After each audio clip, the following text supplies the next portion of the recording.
इसलिए ये व्यवस्थाएं बना के गए, इसीलिए लैंड एक्विजिशन एक्ट बना के गए कि आदिवासी की जमीन गैर आदिवासी नहीं खरीद सकता, और आदिवासी अगर बेटी गैर आदिवासी में चले जाएगी तो उसका जमीन में कोई अधिकार नहीं होगा। ऐसे भी हमारे यहाँ बेटियों को, बहनों को जमीन में कोई अधिकार नहीं होता है, और इसी के पक्ष में हमको कोई समस्या नहीं है। जो बहने बेटी आपको समस्या है किस चीज से? नहीं है ना, क्योंकि ये सत्य है। क्योंकि आजकल बहला फुसला कर आदिवासी बहनों को कहीं गुजरात में पाटीदारों को या किसी और को बेचा जा रहा है, उनसे शादी करवाई जा रही है। अगर ऐसा हुआ तो आपकी जमीन आज जो आजादी के समय 67% जमीन थी वो रहकर 3% रह गई है, 3% जमीन भी खत्म हो जाएगी। इसलिए ये लोग जगह जगह पूरे भारत में यूनिफॉर्म सिविल कोड लागू करने वाले थे, लेकिन यूनिफॉर्म सिविल कोड ये क्या कर रहे हैं कि एक एक राज्य में बता रहे हैं, एक एक राज्य में उनका प्रचार प्रसार कर रहे हैं ताकि राज्यों से लागू होगा तो इसका विरोध व्यापक नहीं होगा। वरना जिस तरीके से सीए एनआरसी लेके आए थे और विरोध हुआ था तो इनको भी यह कानून वापस लेना पड़ेगा, इसीलिए यह राज्यों के थ्रू लागू करवाया जा रहा है। अब बात पेशा एक्ट की करते हैं। आपको बार बार बताया जाता है कि पेशा एक्ट के माध्यम से सारे अधिकार दे दिए। भैया हमने तो 5वीं अनुसूची की मांग की थी ना, हम तो 244(1) का एरिया मांग रहे थे। उन्होंने क्या करा, 5वीं अनुसूची का झुंझुना, पेशा एक्ट का झुंझुना थमा दिया और क्या कह दिया कि उस ग्राम सभा में, पेशा एक्ट के तहत आने वाली ग्राम सभा में व्यापार करने का, कोई अगर किसी को व्यापार करना है तो आदिवासियों की मर्जी के बगैर, ग्राम सभा की मर्जी के बगैर नहीं करेंगे। क्यों भैया?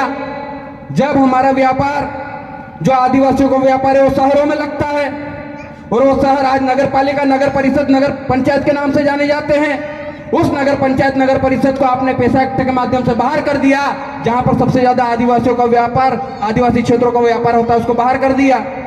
तो आप कैसे कह सकते हैं कि पेशा एक्ट के तहत आपको अधिकार दे दिए? ये हमको 5वीं अनुसूची को खत्म करने के लिए पेशा एक्ट लाया गया, जिसके तहत ये चीजें कर दी गई। और अभी दीदी कह रहे थे कि पुलिस प्रशासन अभी डरने लगा है, तो पुलिस प्रशासन से भी मैं कह देना चाहता हूं कि ये जो खेत में फालिया लेके जो हमारे लोग जाते हैं उस पर भी 25B का मुकदमा दर्ज कर देते हैं। ये मुकदमे बनाना बंद कर दीजिए, क्योंकि हमारे कस्टमरी लॉ में और आपके इसी पेशा का एक्ट में ये लिखा हुआ कि आप किसी की FIR नहीं कर सकते ग्राम सभा के परमिशन के बगैर।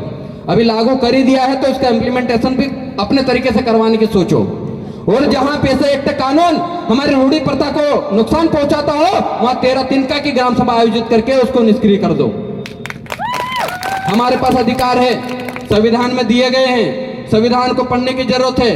संविधान के अंदर हमारे अलग अलग प्रावधान किए गए हैं। माननीय सर्वोच्च न्यायालय ने भी अलग अलग जजमेंट दिए हैं। हम जो मालिकियत की बात करते हैं तो जिस राखीगढ़ी, लोथल, मोहनजोदड़ो, हड़प्पा, जहां जहां पे इन लोगों ने, आर्कियोलॉजिस्ट ने जहां जहां खुदाई की थी, वहां पे आदिवासियों के अवशेष मिले हैं, इसलिए हमको मालिक का दर्जा प्राप्त है। और यही बात माननीय सर्वोच्च न्यायालय ने 5 जनवरी 2011 सुप्रीम कोर्ट के जजमेंट में कहा है कि देश में रहने वाला 8% आदिवासी इस देश का मूल मालिक है। बाकी 92% लोग अप्रवासी भारतीय लोग हैं। और ये भारतीय अप्रवासी भारतीय लोगों को इस देश को छोड़ के जाना था, लेकिन नहीं जाना चाहते, इसीलिए यूनिफॉर्म सिविल कोड लागू करके वो इसी देश में बसना चाहते हैं। यही षड्यंत्र हो रहा है, क्योंकि अब समय आ चुका है आदिवासियत का, अब समय आ चुका है आदिवासी मालिकियत का, उस आदिवासियों को उनकी जमीन, उनका देश देने का। तो ये यूनिफॉर्म सिविल कोड की बात कर रहे हैं। और आदिवासियों का देश सिर्फ भारत ही नहीं है, आदिवासियों का देश आज का पाकिस्तान, अफगानिस्तान, भूटान, बांग्लादेश, नेपाल, श्रीलंका, ये सब आदिवासी टेरिटरी में आते हैं। ये सब आदिवासी राष्ट्र का हिस्सा हैं। ये पूरा एरिया हमारा है। जिस एरिया को, यहाँ तो आदिवासी भारत के मूल मालिकों के साथ दिन ब दिन अत्याचार बढ़ते जा रहे हैं, ये कम कर दीजिए। अभी कुछ लोग ही जागे हैं तो सरकारें घबराने लग गई है और आदिवासी क्रांतिकारियों का नाम लेना शुरू कर दिया है। लेकिन जिस दिन इस देश का 20 करोड़ आदिवासी सड़कों पर निकल गया, उस दिन पूरे जो गैर आदिवासी लोग हैं, आदिवासियों को प्रताड़ित करते हैं, उनको हम इस देश से बाहर भी भगा देंगे। इतनी भी ताकत रखते हैं।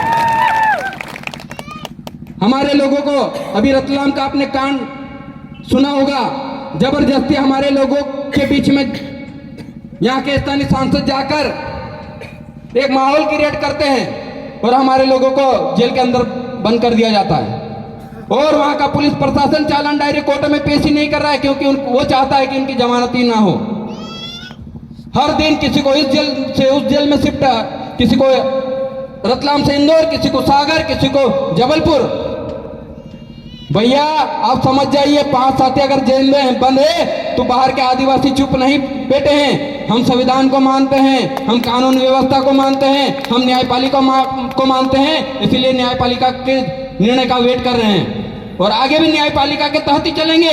लेकिन आप अपनी जिम्मेदारी निभाइए, वरना आपकी जिम्मेदारी याद दिलाने के लिए हम लोग भी वहां पर आ जाएंगे। बस इतना ही कहूंगा, आप सभी को मेरा क्रांतिकारी जोहार। और हमारे जो पूर्वज, हमारे खत्रीज हैं, जिनके बदौलत आज हम लोग इस धरती के मालिक हैं, इस धरती के